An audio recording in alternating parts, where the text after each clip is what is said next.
Shalom. Mari bersama kembali kita membuka Alkitab kita dalam kitab Roma pasal 12. Kitab Roma pasal yang ke-12 ayat yang ke-11 dan ayat 12. Roma 12 ayat yang ke-11 dan 12.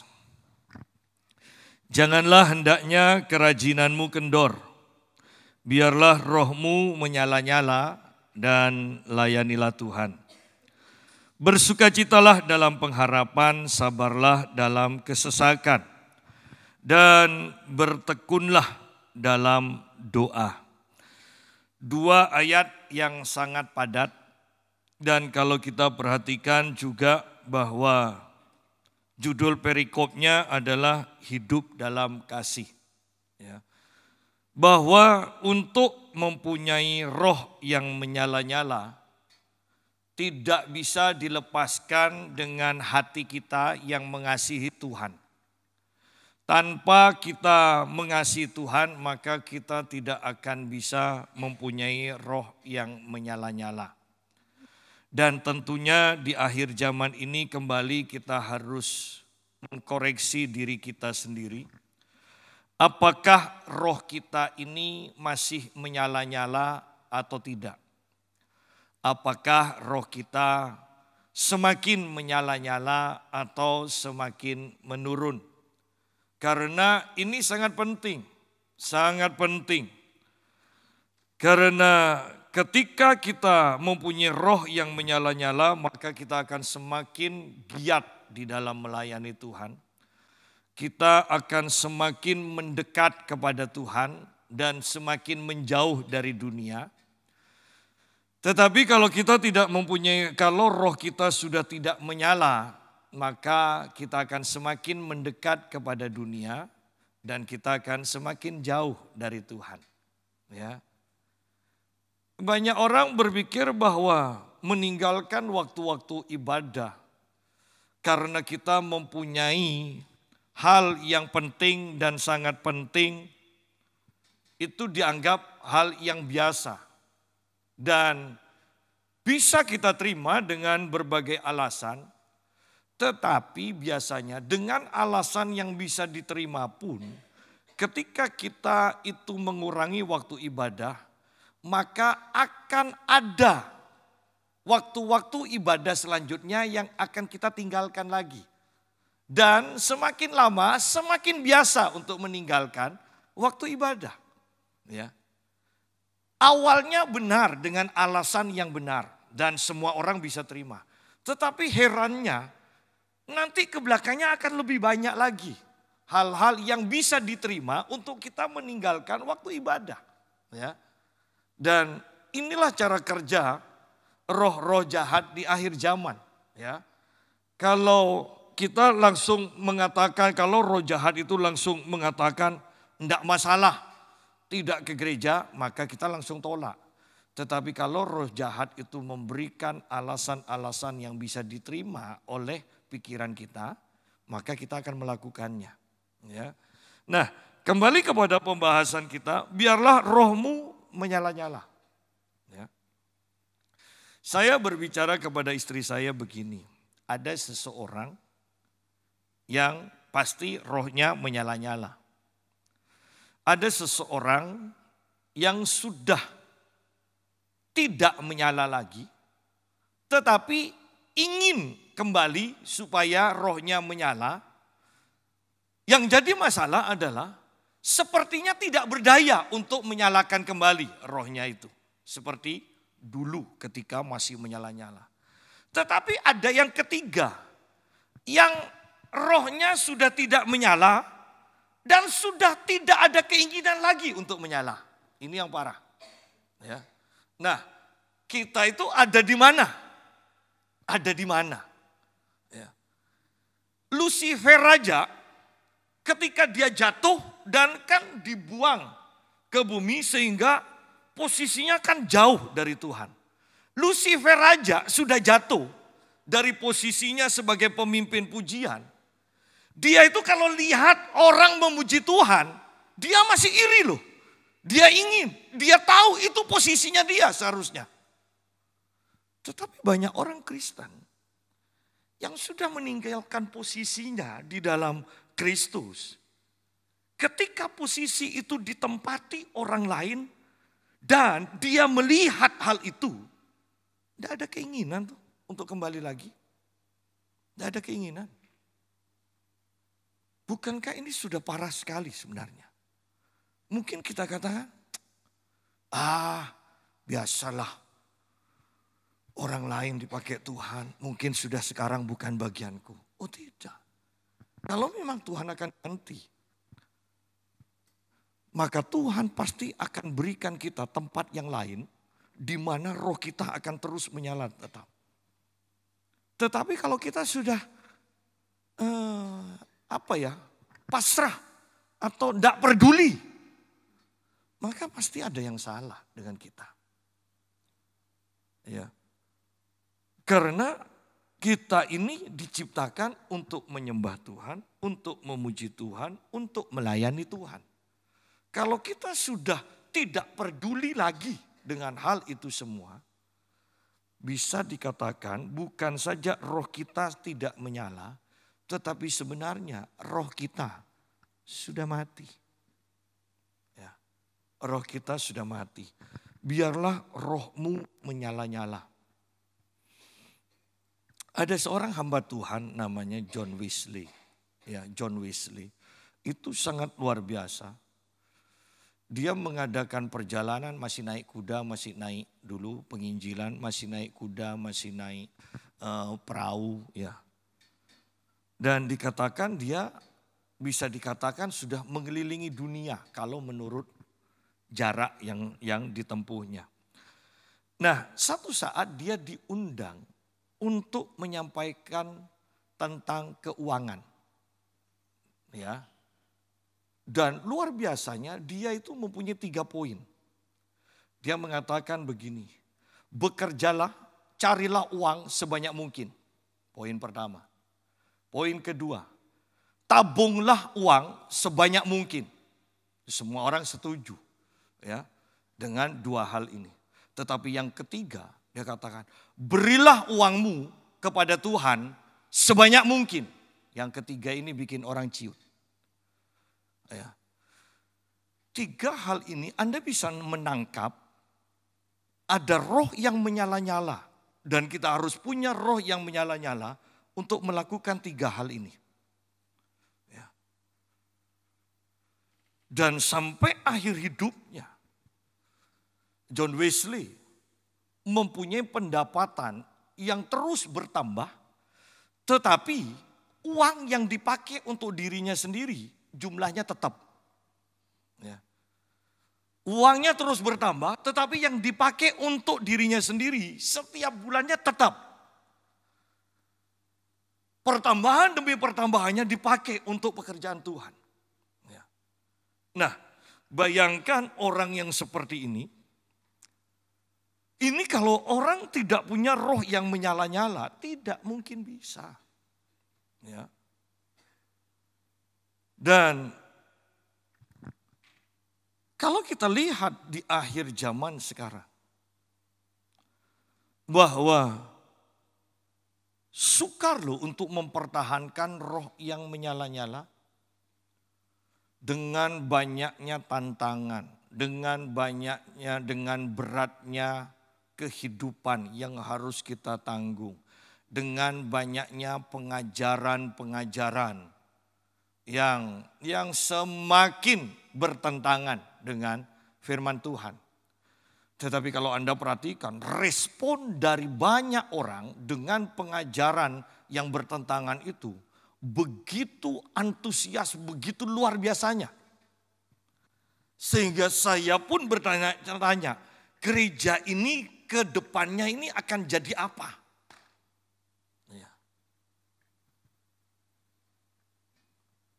Dulu yang dasar-dasar perpuluhan sekarang digoyang sedemikian rupa. Doa sebanyak mungkin dulu sekarang digoyang sedemikian rupa. Ya.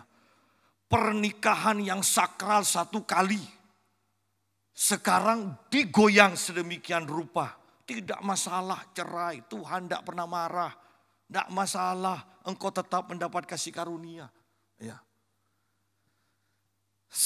Hamba Tuhan yang seharusnya fokus pada Tuhan. Sekarang pendeta ajarkan di mana ayatnya. Di dalam Alkitab, tokoh-tokoh Alkitab itu dikatakan hanya 3 yang tidak bekerja. Lainnya bekerja, Yusuf bekerja. Loh, orang ini kelihatannya pintar tapi bodoh. Jelas, mukanya pintar tapi bodoh. Ya. Karena jelas ayatnya imam itu tidak boleh bekerja. Yusuf bukan imam. Daud bukan imam. Sudah jelas. Ya. Tetapi lihat bahwa ketika saya perhatikan respon-responnya. Banyak orang Kristen yang mengaminkan dan mengatakan engkau pendeta yang keren. Loh, ini mau dibawa kemana?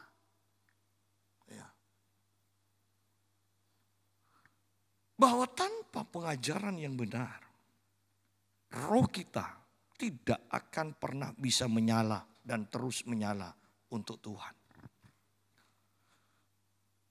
Anda harus mendapatkan pengajaran yang benar dengan tujuan roh kita menyala-nyala.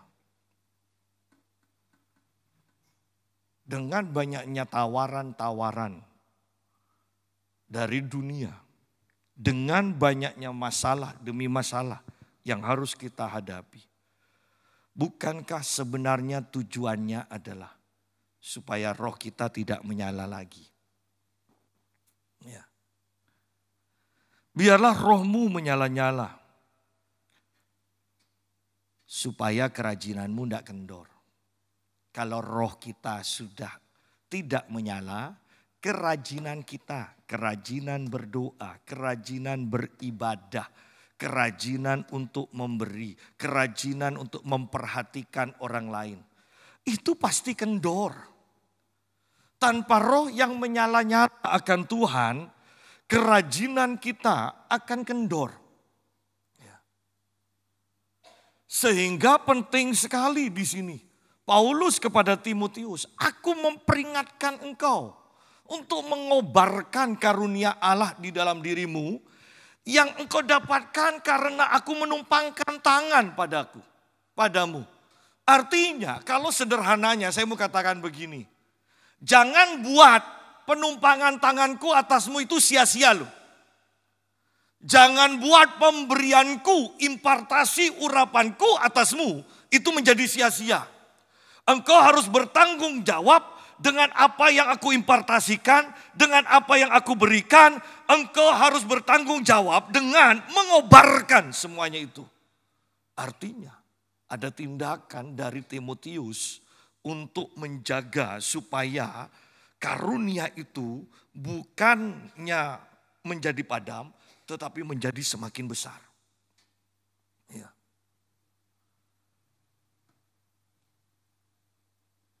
Dan bersyukur Timotius mendapatkan Paulus sebagai bapak rohani, sebagai mentor. Tadi malam saya mendapatkan telepon jam 11. Dan dia katakan ada seseorang pastor yang minta didoakan. Doa apa? Saya bilang, kan firman aja kan sudah cukup kan? Tidak, ini masalah. Jadi akhirnya saya bicara dan saya berdoa. Dikatakan bahwa dulu dia punya rumah besar. Kemudian ada terlilit masalah rumah yang besar itu ada persekutuan doa. Anda bisa bayangkan rumah besar, ada persekutuan doa dengan sound system lengkap dan lebih bagus dari punya kita. Ya, itu lengkap. Dan akhirnya rumah itu dijual. Dia beli rumah lebih kecil. Dan sekarang harus dijual juga. Ketika dia minta doa, saya langsung katakan, ibu tidak bisa hanya memohon. Ini harus dipatahkan kutub, ada kutub. ada orang-orang dari generasi di atas dari ibu yang mengutuki keluarga ibu. Dan ternyata itu benar. Itu benar. Kemudian saya katakan, ibu harus mempunyai mentor, mempunyai bapak rohani yang benar. Oh iya, dia bilang, saya beribadah, saya ketua praise and worship. Ya, tapi ibu harus punya mentor. Minimal gembala ibu. Oh iya. Pertanyaannya, seandainya dukun-dukun sakti itu berhadapan dengan gembala ibu, kira-kira bagaimana? Gembala ibu berani menang atau bagaimana? Dan dia katakan, nah itu saya tidak bisa jawab. Saya tanya lagi, gembala ibu suka pakaian mewah, mobil mewah, penampilan mewah? Dan dia kata, iya, jangan haraplah. Jangan harap orang seperti itu berani dan menang terhadap dukun-dukun yang hebat. Hanya ketika orang mematikan daging dan hidup secara sederhana dekat dengan Tuhan, yang akan mempunyai kuasa dan terus hidup dengan kuasa itu. Dan dia katakan begini, sukar Pak Yusa, cari hamba Tuhan yang sederhana zaman sekarang. Anda lihat di sini bahwa penting sekali mempunyai bapak rohani, mempunyai mentor. Ayo berandai-andai, berandai-andai. Bayangkan dengan imajinasi Anda. Paulus itu kira-kira, kalau Paulus dibawa ke zaman kita, kira-kira Paulus itu suka dengan barang-barang mewah atau tidak? Kan bisa dibayangkan kan? Petrus kira-kira ketika ditaruh di zaman kita, kira-kira dia akan memilih tetap di dalam kamarnya bersekutu dengan Tuhan, lebih banyak menghabiskan waktu dengan Tuhan, atau hidup bermewah-mewah. Ini bisa kita bayangkan kok. Kalau kita mempunyai hati nurani yang jujur. Ya. Saya percaya ke depannya Tuhan akan munculkan lagi hamba-hamba Tuhan yang sederhana. Yang hidup dengan kuasa Tuhan. Ya. Nah, Paulus katakan, kobarkan, aku memperingatkan kepadamu. Kobarkan karunia Allah di dalam dirimu itu. Aku memperingatkan. Oh, ini kan sudah penekanannya jelas di sini. Ini penuh penekanan. Aku peringatkan. Jadi sangat penting mengobarkan karunia Allah. Sangat penting mengobarkan manusia roh kita ini. Supaya kerajinan kita dalam beribadah tidak berkurang. Supaya kerajinan kita dalam melayani Tuhan tidak berkurang. Atau bahkan berhenti. Ya.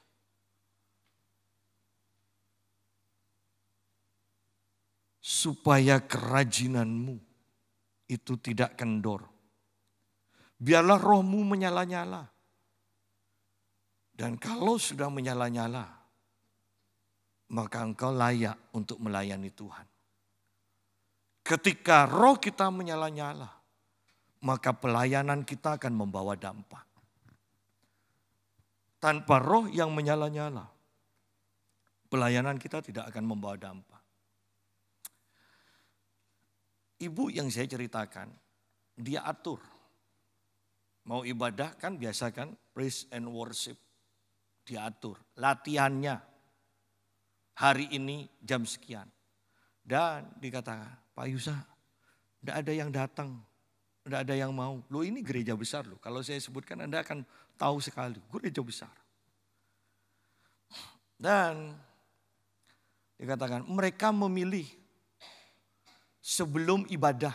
Jadi minggu misalnya jam 9 ibadah, mereka milih datang jam 8, latihan dulu langsung ibadah. Ya. Kalau hari sebelum ibadah mereka tidak mau Pak Yusa. Ya berarti yang ibu pimpin itu anak-anak atau bayi-bayi rohani. Bukan orang yang dewasa secara rohani. Saya kata. Iya benar Pak. Dia bilang, iya benar. Lalu kalau disantet kira-kira kena apa enggak? Saya bilang. Sidang jemaah. Anda boleh menganggap ini menakut-nakuti, tetapi ini zamannya roh jahat itu sedang dikerahkan. Ya. Kalau roh kita tidak menyala-nyala, kita tidak mengasihi Tuhan sedemikian rupa, kita tidak mengutamakan Tuhan sedemikian rupa, kalau kita tidak memacu diri kita untuk mengobarkan roh kita, bagaimana kita melayani Tuhan? Apakah kita bisa menjadi berkat bagi orang-orang yang kita layani? Ya. Ketika roh kita menyala-nyala, setan tuh tahu kok. Saya sering kali ketika saya pelayanan di luar, saya menumpangkan tangan, tidak ngusir setan, itu bisa manifest kok. Ya. Belum ngusir setan loh, setannya sudah menampakkan diri. Dan pelayanan seperti itu hanya bisa terjadi ketika roh kita menyala-nyala akan Tuhan. Saya sampai berbicara pada istri saya begini. Orang itu ya kok bisa ya rekreasi kelihatannya senang. Walaupun memang ada orang-orang yang memang seperti itu ya. Tapi bagi saya dan istri saya, kami sepakat, kami mengatakan begini. Padahal kalau rekreasi itu capek. Bagi saya dan istri saya. Pulangnya tambah capek. Ya. Pulangnya tambah capek.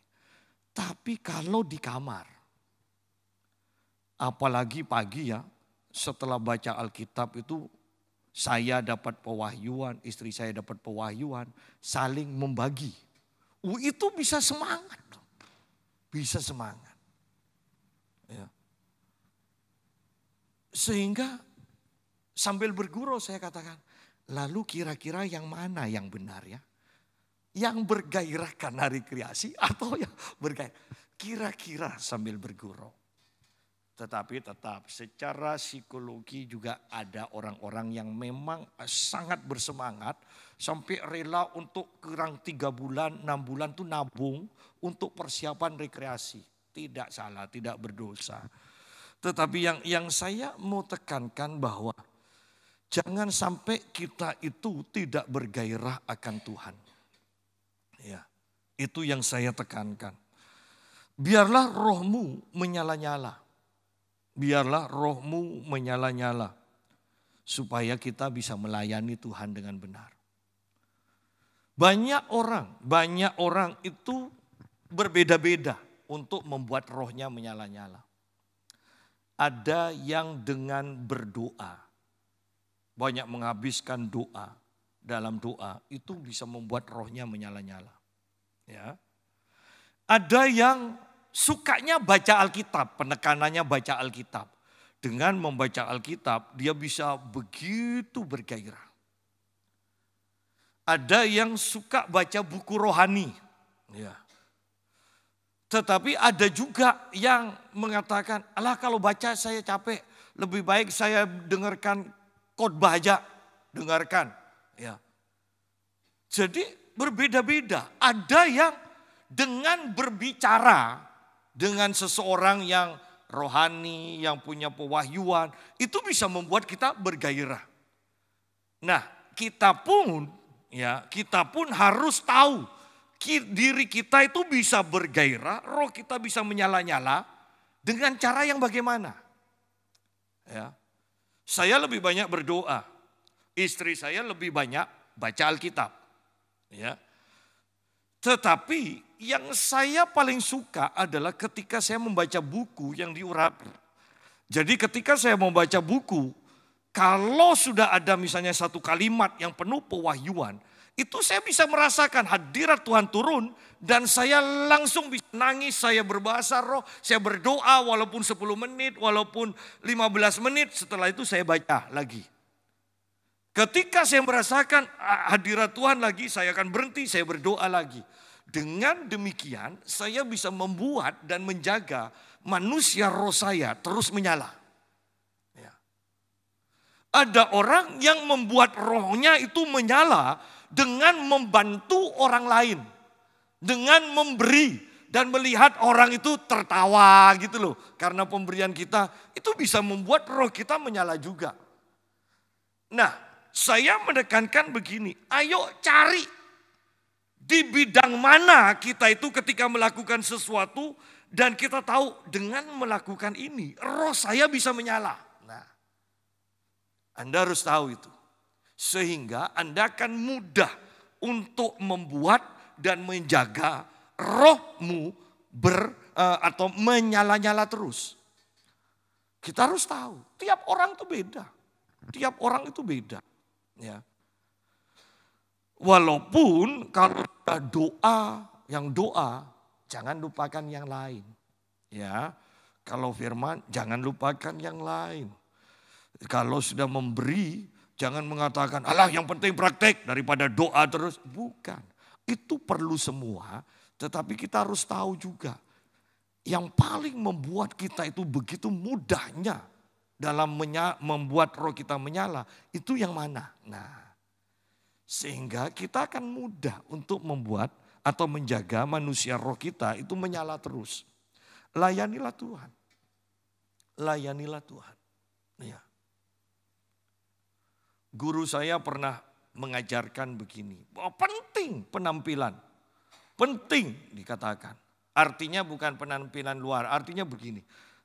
Kamu bisa bayangkan, kalau pengkhotbah kemudian masuk dan naik ke mimbar dan berkata, puji Tuhan, haleluya, Allah kita dahsyat. Tuhan akan buat hal-hal yang besar. Bandingkan dengan pengkhotbah yang kemudian naik mimbar. Ya saudara, meskipun kita dalam kelemahan, kita tetap harus setia. Anda bisa bayangkan yang terjadi, semuanya akan mendapatkan impartasi kelemahan. Artinya bahwa betapa pentingnya sebelum kita melayani Tuhan, membangun manusia roh kita menyala-nyala. Bukan hanya sekedar melayani, tetapi membuat apa yang kita miliki itu bisa dirasakan, dinikmati, diterima, ditiru. Ya. Sehingga wow, itu atmosfer akan sangat luar biasa. Ya. Akan sangat luar biasa. Layanilah Tuhan. Roh kita menyala-nyala supaya kita bisa melayani Tuhan dengan benar. Banyak dari orang-orang yang melayani Tuhan tetapi tidak menyala. Tidak mempunyai kuasa untuk mengimpartasikan apa yang ada di dalam dirinya. Layanilah Tuhan. Ketika rohmu menyala-nyala, engkau bisa melayani Tuhan dengan benar. Mau nunggu kapan? Mau nunggu kapan? Nanti di surga ada kesempatan untuk melayani. Kita hanya memuji, menyembah kan. Mumpung di bumi ini loh. Mumpung di bumi. Mumpung kita ada. Mumpung kita masih sehat. Jangan sampai sudah sekarat kemudian berjanji. Kalau Tuhan sembuhkan aku. Iya kalau disembuhkan. Kalau selama hidup rohnya tidak menyala. Bagaimana bisa sakit itu sembuh? Artinya begini, Anda tidak punya persiapan iman loh. Untuk meraih kesembuhan yang Tuhan janjikan itu.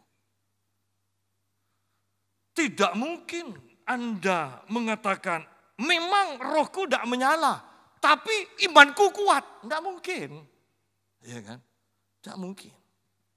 Justru ketika roh roh kita menyala-nyala, iman kita pun akan bangkit sedemikian rupa. Layanilah Tuhan. Bisa bayangkan orang yang rohnya menyala-nyala dan akan melayani Tuhan. Maka pikirannya itu sudah menerawang. Nanti siapa tahu Tuhan menjamah dan menyembuhkan, membuat mujizat. Ketika aku melayani, ada kesembuhan, ada mujizat, ada kelepasan, ada kebangunan rohani. Tapi kalau roh kita tidak menyala, kita melayani Tuhan, maka kita mungkin melayani dengan menghibur diri. Sudahlah, yang penting setia. Syukur-syukur tidak salah. Syukur-syukur orang tidak merasakan kalau saya tanpa persiapan. Nah, kan repot sudah kalau seperti ini. Ya. Melayani.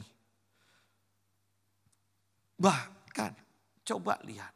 Dokter kalau mau mengoperasi pasiennya, bukankah masih belajar kan? Bukankah masih persiapan? Penyakitnya apa, posisinya bagaimana, separah apa, bagaimana cara mengoperasinya, dimulai dari mana dulu kan? Tidak mungkin tanpa melihat dokternya kemudian besok pagi sudah berapa orang yang mau dioperasi. Ya, sakitnya mana? Sakitnya bagaimana? Atau berapa orang yang mau operasi? Suruh antri, sudah langsung masuk. Tidak mungkin. Tidak mungkin. Seberapa parah mereka itu persiapan kok. Persiapan. Mereka belajar. Demikian pula kita. Roh yang menyala-nyala ini bukankah dipersiapkan? Dipersiapkan untuk melayani Tuhan. Ayat 12. Tanpa roh yang menyala-nyala, Anda punya pengharapan. Dan pengharapanmu tidak segera tergenapi. Anda tidak akan bersuka cita. Di sini dikatakan bersukacitalah dalam pengharapan. Bagaimana kalau pengharapan kita belum terjadi dan lama tidak terjadi, kita masih bisa bersuka cita. Kecuali kita punya roh yang menyala-nyala. Kalau kita punya roh yang menyala-nyala, selama apapun pengharapan kita belum terjadi, kita tetap bisa bersuka cita. Karena dengan kita menjaga manusia, roh kita menyala-nyala di hadapan Tuhan, maka kita penuh dengan iman bahwa Tuhan pasti akan mengabulkan pengharapan kita ini. Ya. Pengharapan, bersukacitalah dalam pengharapan. Bukankah ini berbicara tentang keyakinan bahwa pengharapan itu pasti terjadi, pasti digenapi pengharapannya. Dan berbicara pengharapan itu butuh stamina loh untuk terus bersukacita kan. Belum tentu sebulan itu akan terjadi, belum tentu. Di dalam kitab Roma tentang Abraham, bukankah dikatakan Abraham memperkuat imannya dengan memuji Tuhan. Ya. Dia punya pengharapan, Tuhan berjanji akan memberikan keturunan. Ya. Dan tentunya dengan janji ini dia berharap supaya itu terjadi. Ya. Ketika 1 tahun, 2 tahun, 10 tahun tidak terjadi, dikatakan oleh Alkitab, Abraham memperkuat imannya dengan memuji Tuhan. Bahwa bagaimana dia bisa memuji Tuhan kalau dia tidak mempunyai roh yang menyala-nyala. 25 tahun loh. 25 tahun. Dan saya membayangkan dalam pengharapannya, Abraham terus bersukacita. Bertahun-tahun Abraham terus memuji Tuhan. Bertahun-tahun. Sampai pengharapannya terjadi. sampai dia punya anak. 25 tahun. 25 tahun. Itu kalau bukan karena rohnya yang menyala-nyala. Dari awal kan sudah ketahuan kan bahwa Abraham itu rohnya menyala-nyala. Suruh tinggalkan tempatnya, tempat tinggalnya dia tinggalkan. Kalau tidak punya roh yang menyala-nyala, tidak mungkin. Kita pasti akan mengatakan ikut Tuhan ya ikut Tuhan. Tapi ya mikir, pakai pikiran sehat, jangan fanatik.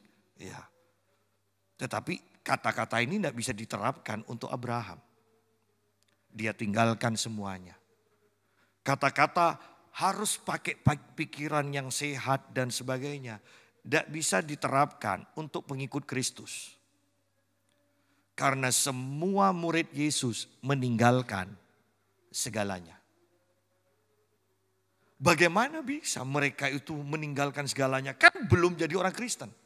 Tetapi perhatikan. Ketika mereka bertemu dengan Yesus. Ketika mereka mendengar suara Yesus. Ikut aku, saya percaya. Roh mereka itu menyala. Sehingga ketika suruh meninggalkan segalanya. Dengan mudah mereka meninggalkan segalanya. Ya. Bersukacitalah dalam pengharapan. Di zaman sekarang penting loh kita terus mempunyai pengharapan dan bersukacita dalam pengharapan itu. Banyak orang sudah putus asa sekarang. Banyak. Ibu yang saya ceritakan hanya mengatakan begini sampai kepada saya. Bukannya supaya Tuhan pulihkan secara luar biasa. Dia katakan hanya sampai begini. Doakan saya lah pastor supaya minimal saya dan nama Tuhan jangan dipermalukan. Pas mau bayar ke bank, pas ada. Dia bilang, supaya nama Tuhan tidak dipermalukan. Rohani, iya. Tetapi bisakah Anda nangkap bahwa ini sudah dalam keputusasaan? Bersukacita dalam pengharapan tidak seperti itu.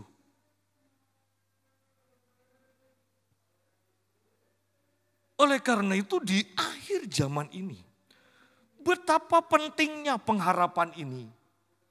Dan selama kita masih punya pengharapan, apalagi pengharapan di dalam Kristus, Anda tetap akan kuat. Tetapi kalau pengharapannya sudah tidak ada, kanker, stadium akhir, kebanyakan orang itu langsung pengharapannya untuk sembuh hilang. Pengharapannya kepada Tuhan hilang. Yang memenuhi adalah kata-kata dokter itu. Faktanya adalah engkau pasti mati. Sesuai dengan perkataan dokter. Tetapi saya mau katakan kebenarannya. Lihat di sini. Kebenarannya Tuhan masih bisa sembuhkan kau. Tuhan masih bisa melakukan hal yang mustahil. Ya, itu kebenaran. Fakta harus tunduk kepada kebenaran. Jangan dibalik. Fakta harus tunduk kepada kebenaran firman Tuhan. Ya. Saya membaca buku 8 alasan untuk kita disembuhkan dan menerima kesembuhan dari Tuhan. Dan salah satu contoh, ada istri seorang hamba Tuhan yang divonis ketika masih muda, divonis kanker stadium 4. Dalam waktu 3 minggu kalau tidak salah, dokter katakan kamu pasti mati. Kemudian yang dilakukan ibu ini adalah, saya tidak mengingkari apa yang dokter katakan, tetapi saya lebih percaya kepada firman Tuhan bahwa penyakit saya ditanggung oleh Yesus. Kemudian yang dia lakukan, dia foto-foto yang waktu dia rekreasi, foto-foto waktu dia menikah, itu semuanya dicari dan ditempel. Ditempel. Jadi ketika nikah kan tidak mungkin lagi nangis kan. Jadi waktu ketawa, ketika senyum, itu dia lihat setiap hari. Dia memenuhi pikiran yang seperti itu. Sampai umur 88 tahun. Ibu ini tetap sehat. Padahal sebelum umur 40 tahun, vonis itu sudah keluar. Sidang jemaat. Bahwa ketika kita punya pengharapan di dalam Kristus dan bersuka cita untuk menunjukkan bahwa kita punya iman bahwa pengharapan itu pasti terjadi.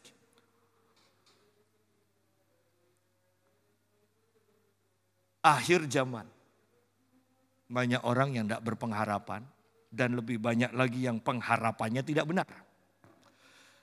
Ya, tetapi ketika kita mempunyai pengharapan yang benar dan kita bersuka cita dengan pengharapan yang kita tahu itu pasti terjadi, rohmu akan terjaga.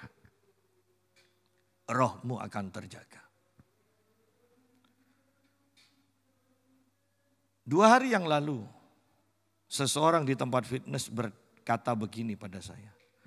Enak ya jadi seperti Om Yusa ini, tidak punya penyakit.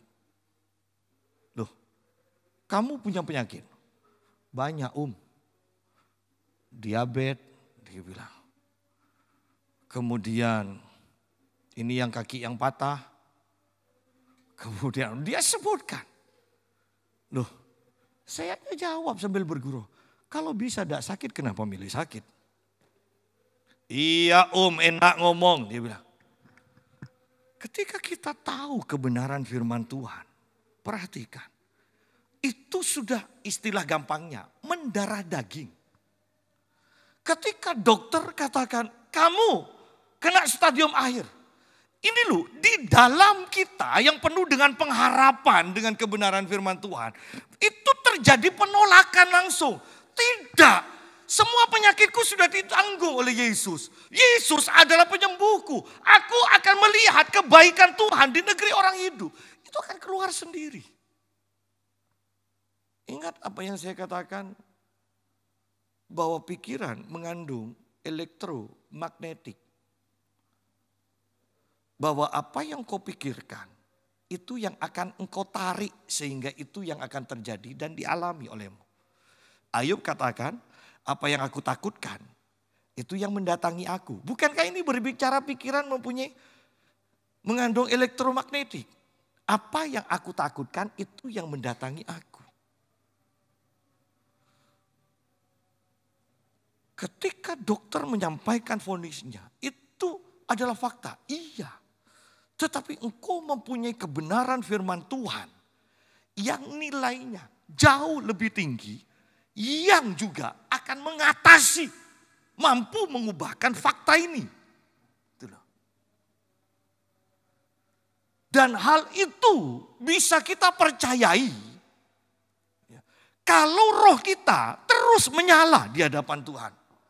Tanpa kita menjaga manusia, roh kita menyala di hadapan Tuhan. Ketika engkau mendapatkan vonis, engkau akan hanya mempunyai umur 3 minggu lagi. Anda tidak berdaya kalau rohmu memang tidak menyala. Tetapi ketika roh kita menyala, itu kita langsung akan menentang itu dan lebih mempercayai apa yang Tuhan katakan. Kan ini hanya masalah perkataan kan. Dokter memperkatakan A, Tuhan memperkatakan B. Yang akan kita percayai itu yang mana? Tapi Pak Yusa, saya kan sudah lihat bahwa saya memang punya penyakit itu. Loh, tapi Tuhan juga mengatakan, aku sudah menanggung. Engkau mempercayai yang mana? Gitu loh. Ini tergantung apa yang kita percayai, apa yang kita pikirkan.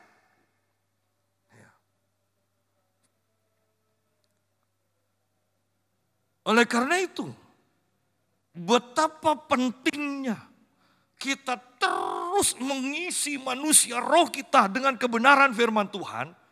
Sehingga kita punya pengharapan yang pasti. Dan mempunyai sukacita bahwa pengharapan itu pasti terjadi.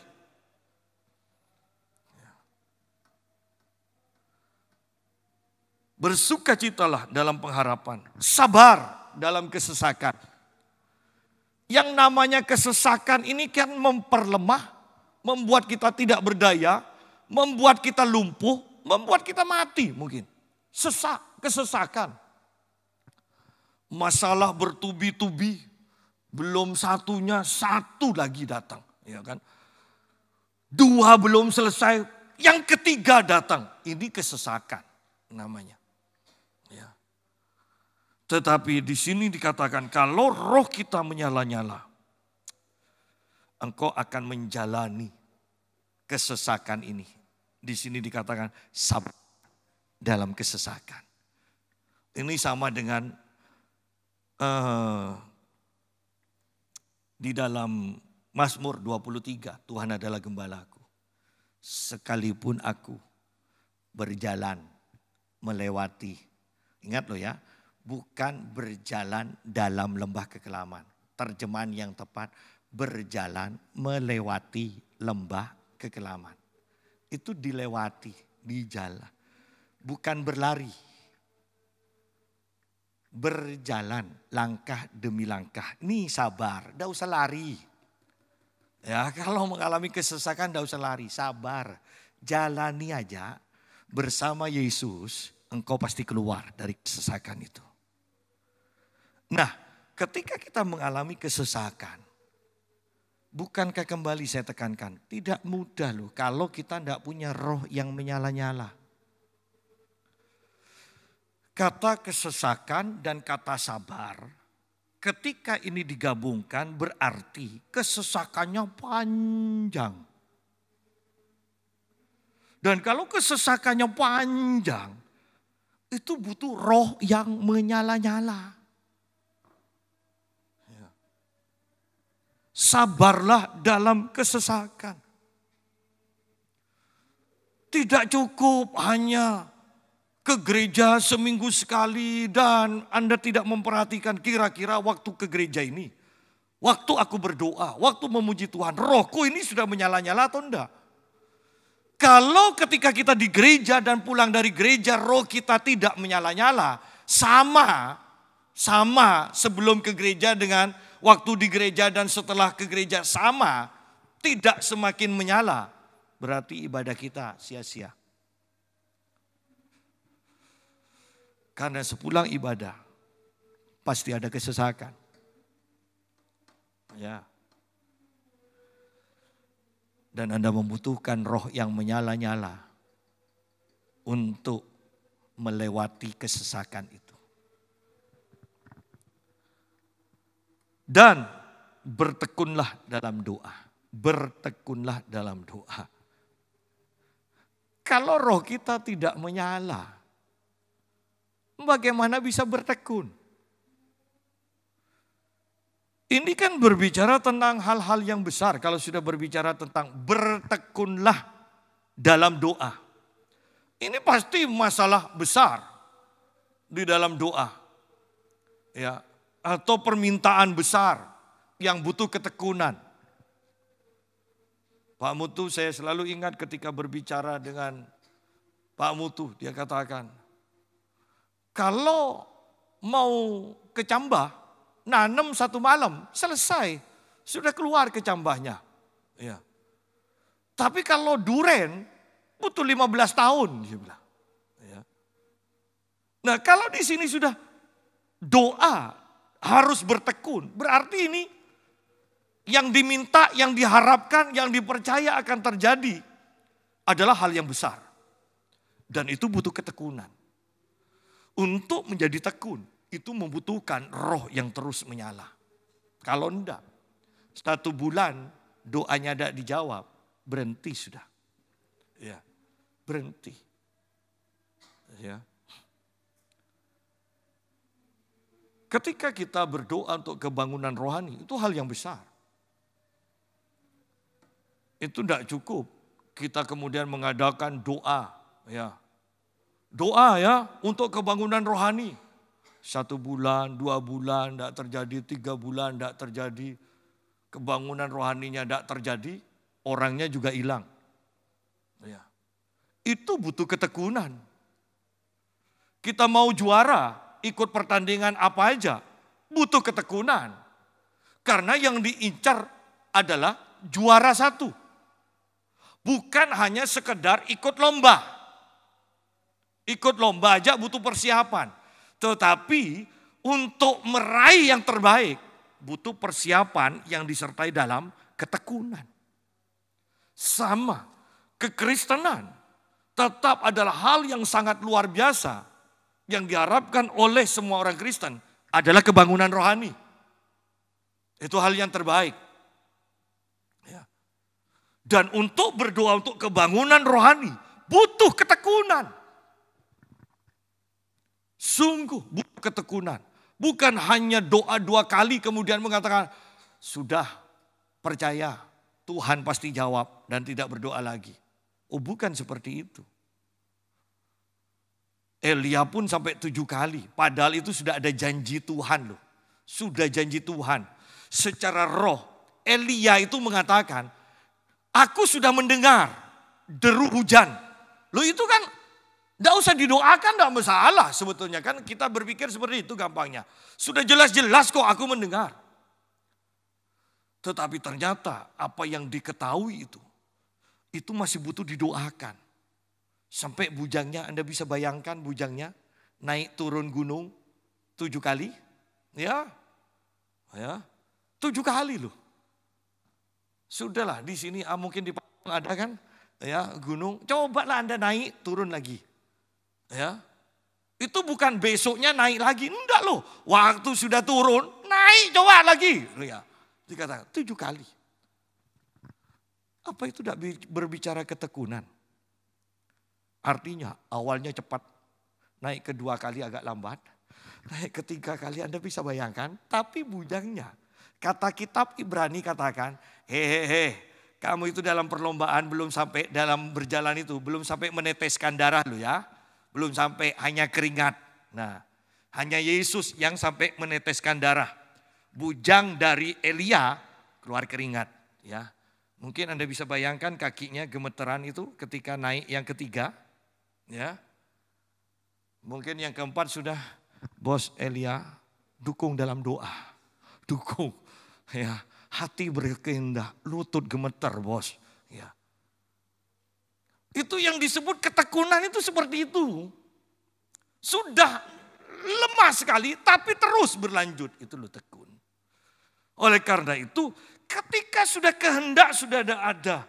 Tubuh sudah lemah. Hanya roh yang bisa menopang. Roh yang menyala-nyala.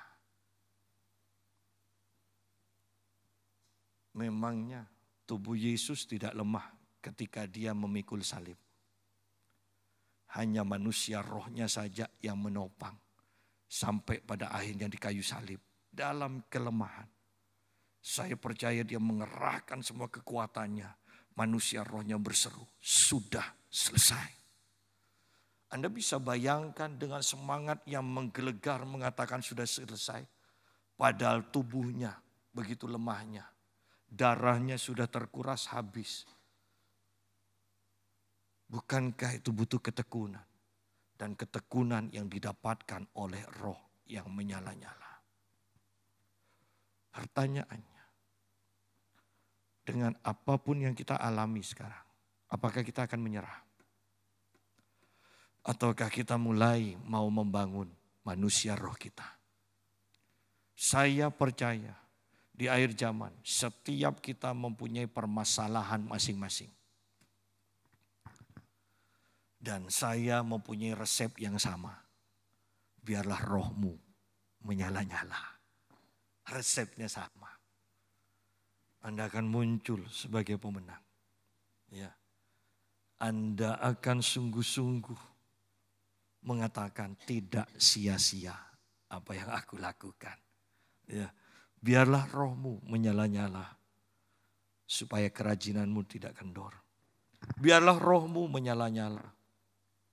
Supaya pelayananmu bisa mengilhami, bisa menjadi berkat, bisa menginspirasi orang. Biarlah rohmu menyala-nyala sehingga di dalam pengharapan engkau tetap bersukacita. Bahkan di dalam pengharapan yang tidak kunjung tergenapi, engkau tetap bersukacita. Biarlah rohmu menyala-nyala sehingga menghadapi kesesakan yang begitu panjang bertubi-tubi, engkau tetap sabar. Biarlah rohmu menyala-nyala sehingga ketika doa-doamu belum dijawab, engkau terus bertekun, terus berdoa. Biarlah roh kita menyala-nyala. Tuhan memberkati.